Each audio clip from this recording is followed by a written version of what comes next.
Hello guys, good morning. कैसे हो आप लोग? होप करती हूँ बहुत अच्छे होंगे। So welcome back to my new blog. आज के ब्लॉग की स्टार्टिंग कर रही हूँ मैं सुबह के 6 बजे से। और आज हमारे लिए कुछ स्पेशल सा डे भी होने वाला है क्योंकि हम जाने वाले हैं आज केदारनाथ। बहुत एक्साइटेड हूँ मैं बाबा केदारनाथ के दर्शन करने के लिए, क्योंकि हर किसी का ड्रीम होता है कि अपनी लाइफ में एक बार बाबा केदारनाथ और बद्रीनाथ के दर्शन हो जाए।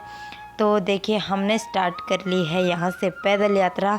हम देहरादून से बाइक से आए थे देहरादून से, और अभी रात को हमने रुद्रप्रयाग में स्टे लिया था। और रुद्रप्रयाग से आने के बाद हमने 70 किलोमीटर की दूरी सोनप्रयाग तक बाइक से तय करी है, और वहाँ पे से अब हम जाएंगे पैदल। तो वहाँ से गौरीकुंड के लिए हमने करी थी मैक्स। तो मैक्स में आए हम गौरीकुंड तक। गौरीकुंड बहुत ही खूबसूरत जगह है, और यहाँ से ही के बाबा केदारनाथ के लिए पैदल यात्रा भी स्टार्ट होती है। तो चलो इस खूबसूरत सफ़र में बढ़ते हैं आगे। और हम जा रहे हैं अभी गौरीकुंड में स्नान करने के लिए। अभी गौर से जा रहे हैं आगे से, और गुन्नू भी हमारे साथ पैदल ट्रैकिंग करेगा। हम विद फैमिली जा रहे हैं, हमारी जॉइंट फैमिली है तो सारे लोग जा रहे हैं इस खूबसूरत सफ़र में। अब बढ़ते हैं आगे और जा रहे हैं अभी गौरीकुंड में स्नान करने के लिए। गौर जी हैं, देवर जी हैं और गुन्नू हैं। अभी हम लोग गौरीकुंड में आए हैं, यहाँ पे स्नान कर रहे हैं। और देखिए कुदरत का करिश्मा, ये बहुत ही गर्म पानी है। इसके कोई इतनी हीट है कि ऊपर तक इसकी हीट आ रही है। लोग बाग इसमें नहाते हैं, कहते हैं पुण्य मिलता है इसमें नहाने से। और ऊपर से आते हुए जो गौरीकुंड में स्नान करता है तो सारी थकान दूर हो जाती है। और स्नान करने के बाद हम लोग अभी पैदल लग गए हैं रास्ते में। देखिए यहाँ पे सारी सुविधाएं मिल जाएंगी आपको। आने जाने के लिए आपको कोई दिक्कत नहीं होगी। यहाँ पे पालकी मिल जाती है, घोड़े खच्चर, आपको जिस चीज़ से सुविधा लगे उस चीज़ से आप ट्रैक कर सकते हो। बट कोशिश करिए कि हम लोग जितना हो सके पैदल ही यात्रा करें, क्योंकि पैदल यात्रा करने का अपना ही मज़ा है। और दूसरी बात, जब आप चढ़ाई चढ़ रहे हो तो अपने पास लिमिटेड ही सामान रखें जो आपकी ज़रूरत के सामान हैं। गर्म कपड़े ज़रूर रखें, क्योंकि केदारनाथ में मौसम परिवर्तन होता रहता है। जितने ऊपर चढ़ोगे उतना ठंडा मौसम है, क्योंकि हिमालय के करीब है तो बहुत ज़्यादा ठंडी हवाएं चलती हैं। वज़न कम रखिएगा, जितना ज़रूरत हो उतना ही सामान रखिएगा। अगर केदारनाथ में मौसम की बात की जाए तो यहाँ पे बहुत ठंड होती है। जैसे जैसे चढ़ाई चढ़ेंगे तो वैसे वैसे मौसम चेंज होता रहता है, और जितने ऊपर चढ़ोगे उतनी ज़्यादा ठंड। अगर केदारनाथ की चढ़ाई चढ़नी है ना तो ज़्यादा वजन का सामान भी नहीं ले जा सकते हैं, क्योंकि जैसे जैसे चढ़ रहे ना आगे तो बहुत ज़्यादा थकान हो रही है। हम भी बहुत ज़्यादा थक गए थे, और मैं और गौर जी जा रहे थे। हमने तो अपना कपड़े रखे थे, गौर जी ले जा रहे थे। और देखिए अब मैंने बैग भी, और मेरे पास एक पॉलिसी थी तो वो भी मैंने गौर जी के पास दे दी। मैं बिल्कुल ही अभी ऐसे यार ही कह रहे थे कि चलो गुन्नू तो चले गया है आगे अपनी दीदी लोगों के साथ, और हम लोग पीछे ही रह गए हैं। थोड़ी रामबाड़ा से ऊपर खड़ी चढ़ाई है तो थोड़ी सी दिक्कत होने वाली है, बट आराम से चढ़ जाएंगे, ऐसी कोई दिक्कत नहीं है। हम लोगों को तो वैसे भी हैबिट होती है। तो अभी चढ़ते चढ़ते हमें हो गए हैं समथिंग 7 घंटे। काफ़ी चढ़ाई है तो टाइम भी लगता ही है, इतना टाइम तो लगेगा ही लगेगा।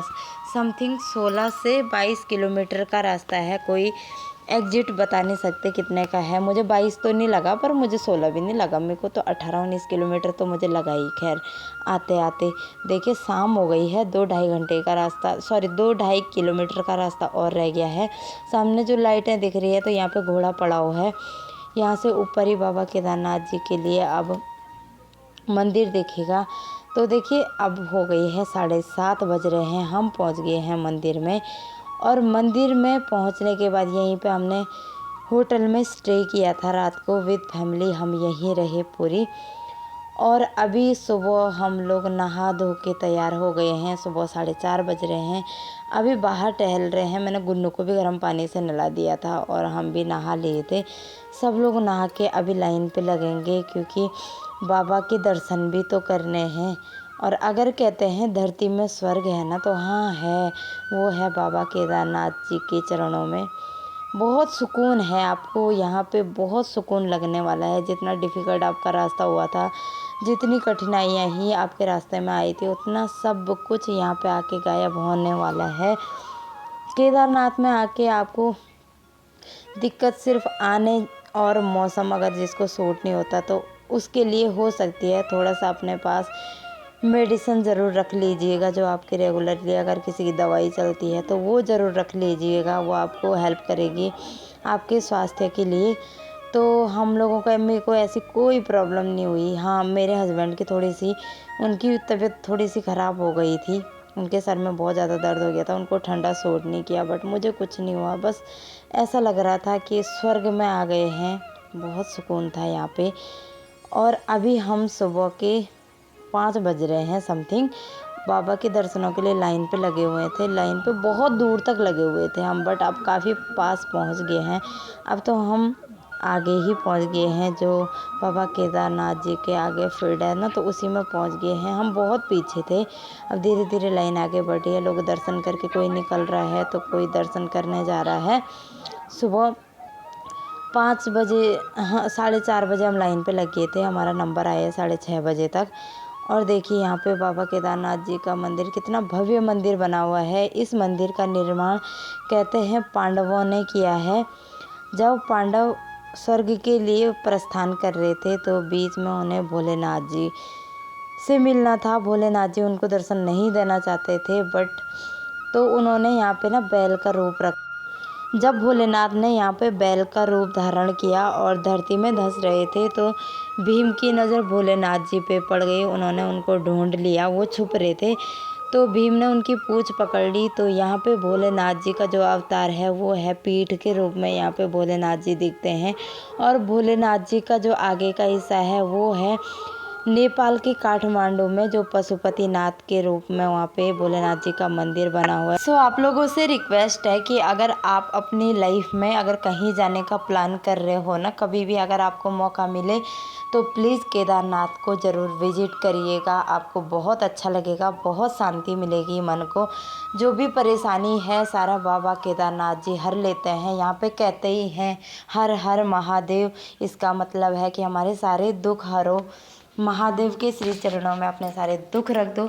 सो गाइज, इस वीडियो को मैं यहीं पे एंड करती हूँ। आपको मिलती हूँ नेक्स्ट वीडियो में, जिसमें मैं आपको दिखाऊंगी, पूरा केदारनाथ का टूर कराऊंगी। तो आप मेरी वीडियो को ज़रूर वॉच कर लिएगा। सो इस वीडियो को यहीं पे एंड करती हूँ। होप सो आपको मेरी वीडियो पसंद आई हो। अगर आपको मेरी वीडियो पसंद आई तो लाइक शेयर सब्सक्राइब मेरे चैनल को ज़रूर कर देना। तब तक के लिए bye, thank you so much.